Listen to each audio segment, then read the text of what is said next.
ऐसे कई घटनाओं में हमको दिखाई दिए हैं, ऐसा देखा है। वो निर्भय होकर, कोई भय नहीं लगा, ऐसा देखा। जैसे एक बार 3 बजे हम शौच के लिए कमंडल उठाया, तो जंगल में जाना होता था, कोई शौचालय की ऐसा, वो तो अभी कुछ वर्षों से शौचालय का ऐसी व्यवस्थाएं बनी नहीं, तो ग्रामीण आदि देशों में कहीं शौचालय पूरे नगर में नहीं होती थी, वो तो अभी व्यवस्थाएं हुई। तो कमंडल लेकर शौच के लिए निकले तो देखा कि गांव के बाहर एक नववधू लोटा लिए शौच के लिए जा रही। तो हम खड़े हो गए कि ये जिस दिशा को जाए उससे विपरीत दिशा में हम, वो खड़ी हो गई। फिर विचार किया कि हमें लगता है ये यहीं शौच में बैठना चाहती, तो हमने रफ्तार बढ़ाई। जब रफ्तार बढ़ाई तो देखा कुछ दूर आगे जा रही, तो लगा कि ये तो पीछे खड़ी थी, आगे। हमारा ये था कि हम कभी डरने वाली स्थिति में अपने को नहीं खड़ा करते। हमारे मन में आया नहीं नहीं, ये मेरा भ्रम है, वो हमसे आगे निकल गई होगी। जब वो आगे गई तो हम पीछे मुड़े तो देखा हमारे दूसरे रास्ते में खड़ी। अब हमें पक्का विश्वास हो गया कि ये कोई स्त्री नहीं है, कोई पतित आत्मा है जो इस रूप में है।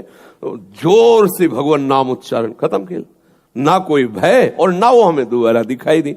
एक बार ऐसा हुआ कि सैमसी में जहां गुरु आश्रम है, तो एक खंडेर था, और हमें खंडेर बहुत प्रिय है शुरू से।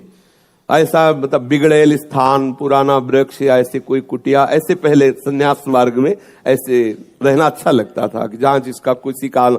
तो रात्रि में उस खंडहर में जाकर के लेटे, वहां के लोगों ने रोका, आश्रम वाले लोगों ने, वहां मत जाइए। हम सोचा आश्रम के कई लोग यहाँ लेटते हैं तो बातचीत करेंगे, इसलिए एकांत।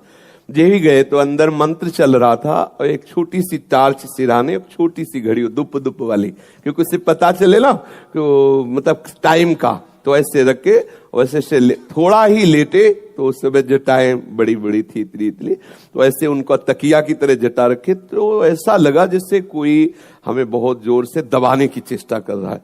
तो ऐसे देखा तो मुझे स्पर्श जैसा भी हुआ कि जैसे कोई कड़ा हाथों में एकदम। ऐसा कैसे हो सकता है?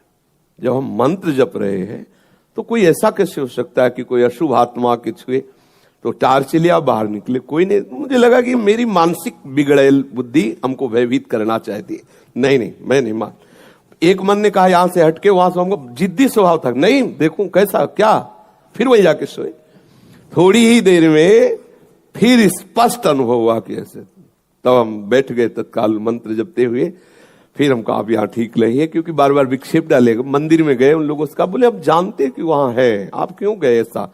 तो हमने जीवन में देखा है कि अगर कहीं ऐसी प्रेत आत्मा आदि हो, वो आपको परेशान नहीं कर सकती। आपको जैसे गोकर्ण के सामने धुंधकारी प्रकट हुआ, कभी वो अग्नि बनता, कभी वो ये बनता, कभी भेड़ बनता, कभी सिंह, समझ गए अधोगति को प्राप्त। लेकिन कोई ऐसा नहीं कि उनका अनिष्ट करे और रो के कह रहा था कि मेरा उद्धार कर दो, मेरा कल्याण कर दो। तो ये प्रेत आत्माएं भगवत धामवासी, भगवान नाम जापक वैष्णवों के प्रति अपना कल्याण करने के लिए आती है। किसी को भी कभी घबराना नहीं चाहिए। यदि कभी ऐसी परिस्थिति हो तो उच्च स्वर से नाम कीर्तन करने लगना, विश्वास करना, तुम्हें छू नहीं सकता कोई। ये हम इसलिए सत्ता नहीं मानते। जैसे कभी कोई प्रश्न करता है तो कह देते मेरे भगवान ही भूत रूप में आए। ये एक स्थिति है, एक भावना की स्थिति जो सत्य भावना है। वासुदेवा सर्वमिति, तो सब प्रभु ही है, और सच्ची बात सब प्रभु ही है। लेकिन ये जो अगर हम उस स्थिति को नहीं पहुंचे तो पक्का समझ लो कि अगर प्रेत योनि का कोई भी जीव तुम्हारे सामने आता है और तुम भगवान नाम जप कर रहे हो तो तुम्हें कभी परास्त नहीं कर सकता।